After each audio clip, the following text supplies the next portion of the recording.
Hi guys, welcome back. Today we are continuing the 100 Scene Studies Challenge. Our first scene is from Turbo, and I started off with a wet and wet technique that didn't go super well. I had to do a lot of layering to get to the level of darkness that I needed for the scene, so it wasn't entirely successful, but I still got it to the point that I needed it. I worked from background to foreground like I did in our last video. I really liked how all of those scenes were continuing to come out, and I thought it was really important to work that way, considering I am using an opaque medium that is easy to layer.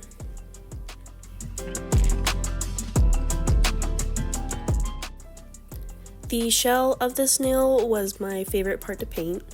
I really loved getting in there and adding in all of the shading and details.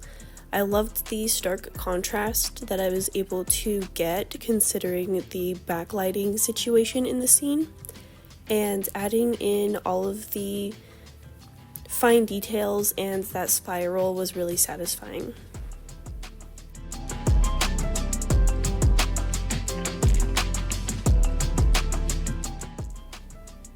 When I got into painting the actual snail part, I had so much fun. It was really interesting because I didn't really understand what I was painting while I was painting it, because the snail is backlit, and it does have like that backlit lighting scenario where the character is kind of silhouetted and has like an outline of light.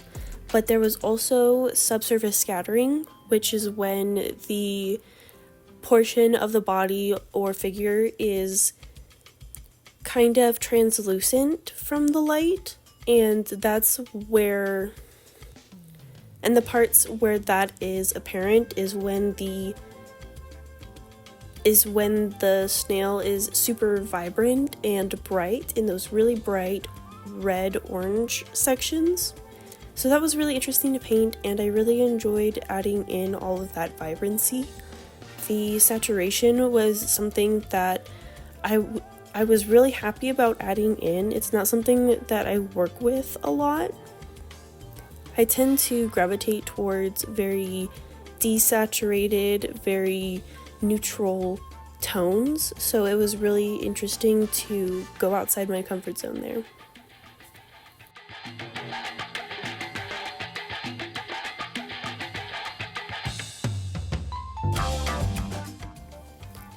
Going into the face, I have found that working with gouache, it is way easier to just start with black, especially when it comes to outlining the mouth and eyes where there are naturally black details around those features. It makes it a lot easier to add in like really thin details and then work my way back to a lighter color and make those details even sharper than they were with my paintbrush.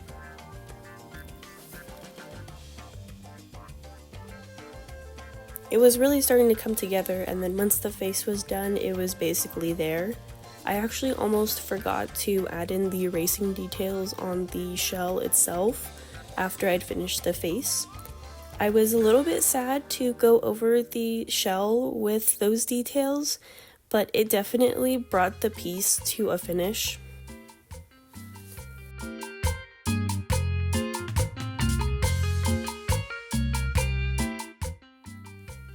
This scene is definitely my favorite out of all of the scenes that I did today. That tends to be the case in all of these videos, where the first scene that I do is very effortful and turns out really, really good, and then the rest kind of fall by the wayside a little bit. And I think that's because I start filming these videos very in advance, and as the deadline for my upload schedule comes closer, I end up rushing the last scene or last couple scenes. So I think that is definitely apparent with the scenes coming up. So enjoy this first scene because it's definitely my favorite.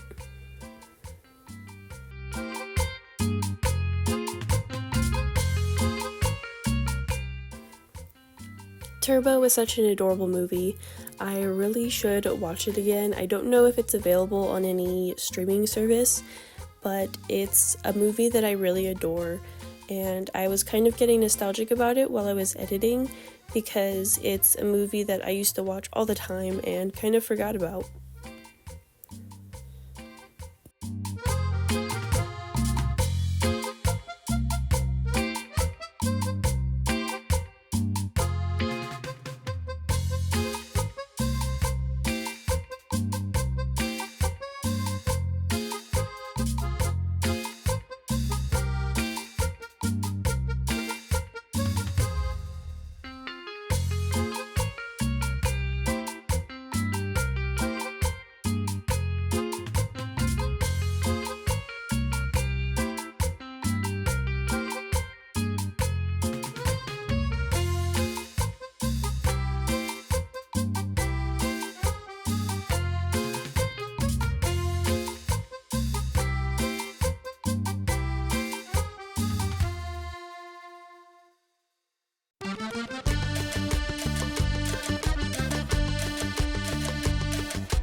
Our next scene is Despicable Me. I jumped in immediately, putting in a very light color for the sky. I did work from background to foreground once again, but this time I tried to avoid the section that the character was positioned in, so that way it would be easier to put down that first layer of the base color for the character. I went in and started with the rocks and the trees and foliage in the background, and this scene has definitely pulled out a weakness of mine. I desperately need to work on painting rocks, foliage, and basically anything out in nature.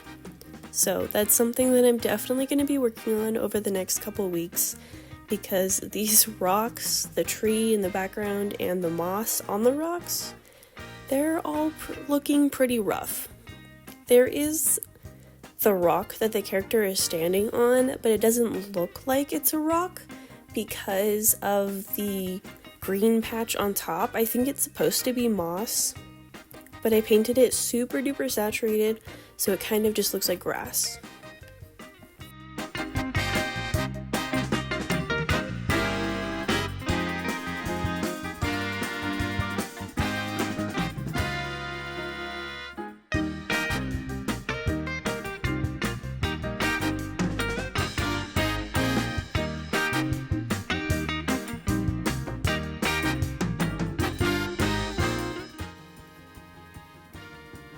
When it came to putting in the goat, I had a really hard time. I was trying to make it a little bit more shapy because I love really shapy characters. That was one of the reasons why I loved doing our first scene, and I think I went a little too shapy with this goat. It looks pretty strange, and there's a lot of parts about it that did not end up looking very good.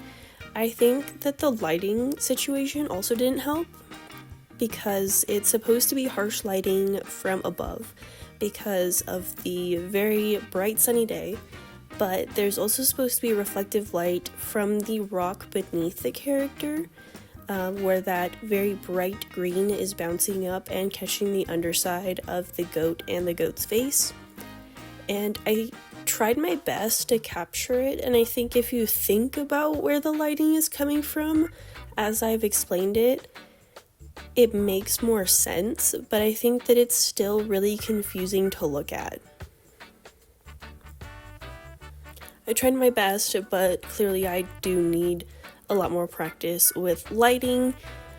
These are just things that I'm going to have to keep in mind as I continue on with picking my scenes for the Scene Studies Challenge, to ensure that I'm actually dedicating time to practice them, both as I continue this challenge and when I'm not working on this challenge specifically. And then the last part of the goat. The last part of the second scene study that was not too good was the candy that was supposed to be on the rock next to the goat's feet. I was really lazy with that, I'm not gonna lie, so that didn't turn out very good. I don't think that the donut reads as a donut or anything else there for that matter. But I think overall this scene looks okay.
Going into our third scene, which is the scene from Brother Bear, I also had a lot of challenges with this one.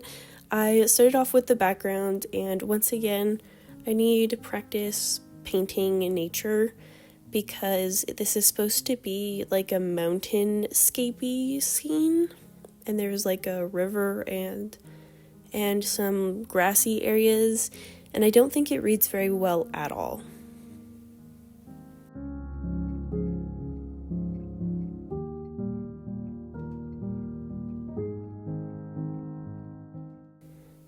I did my best to do a wet and wet technique for these first three scenes, and I don't think it went very well. I think that I really took my time and didn't work as fast as I needed to make this technique effective.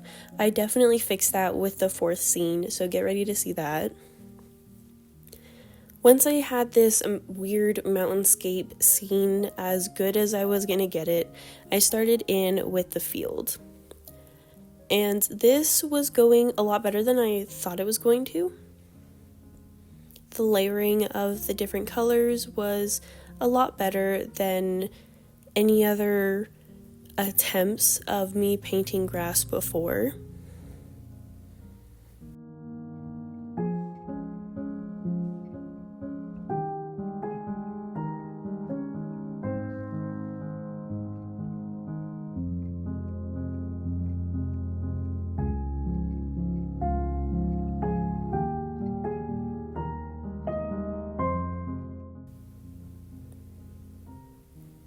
I started off pretty light in tone because the majority of the field is being hit by some good sunshine. I found it really interesting when I've been looking at scenes and illustrations that incorporate grass in them somehow. I've noticed that if the grass comes all the way to the foreground, that there is a very dark foreground grass elements, and I think that that's something that I've never really noticed before, and I think I should think about that more when I'm going into my illustrations that I do paint grass in, because if you've seen any of those illustrations, I have not been very successful with how I paint grass in them. This feels like a really long time to ramble on about how to paint grass, so I will finally move on to talking about our characters in the scene, the bears. I love this movie. It is very sad. It is very gut-wrenching and heartwarming in other scenes, so it's an emotional roller coaster, but I do really love this movie.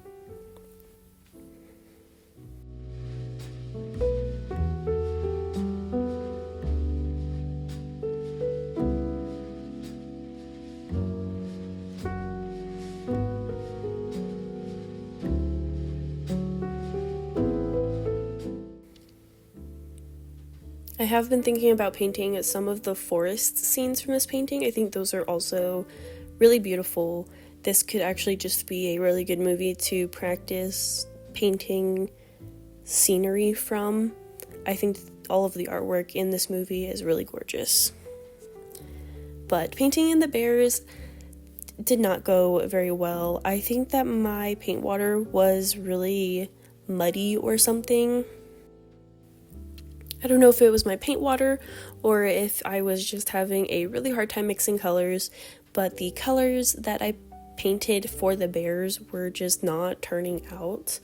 They are nowhere near the correct color for the scenes, and I think everything overall in this scene turned out a lot more pastel than it should have been. It looks okay if you don't compare it to the original, but I kind of was hoping that the colors would be more accurate.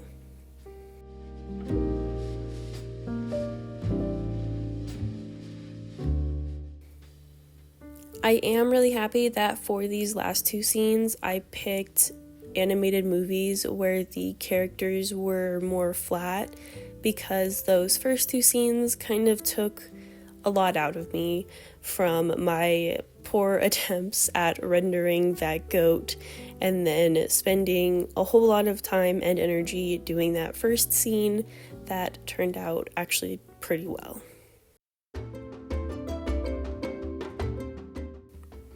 Going into our last scene was the Lion King. I really enjoyed this scene, but I was also really tired of working on these scenes, so I went in with Wet n Wet once again, but I tried something that was so far outside my comfort zone, I honestly don't know how I pulled it off.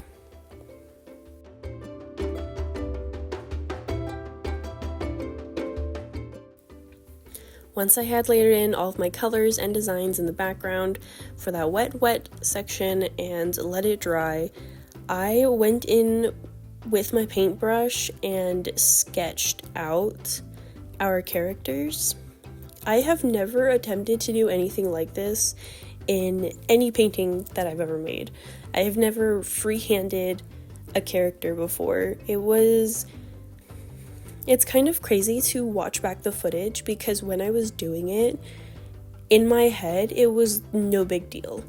But looking back, I honestly don't know where my confidence came from for that scene. I think I must have just been really tired and not thought too hard about it, because on any other day, I probably would have never tried this in a million years. I think it turned out really well, but the proportions of the characters are a little bit funky. So as long as you don't compare it to the original screenshot, which I unfortunately have right there next to it, as long as you don't compare them too much, I think it still looks good.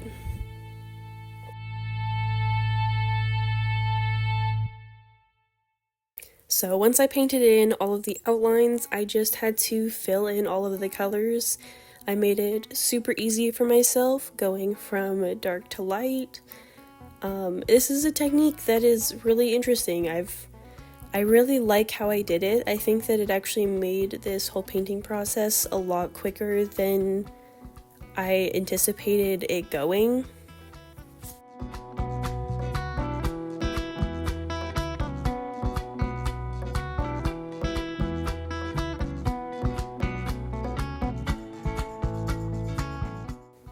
I think I'd be fine continuing to use it, especially when I'm feeling really conflicted about the characters in the scene.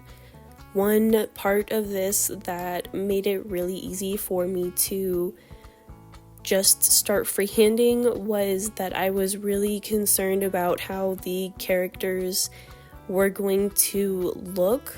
I have a really hard time illustrating characters interacting with each other, and with all of them kind of bumped up against each other, I was definitely worried about how it was going to come out. But clearly it came out looking pretty good. I am really happy with how this entire page ended up.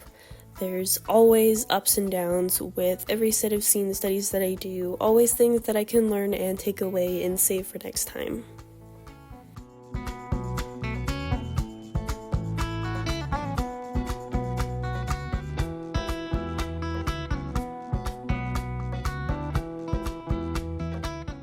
But for the last couple of videos, I have just been happy that I have pulled through and finished the video.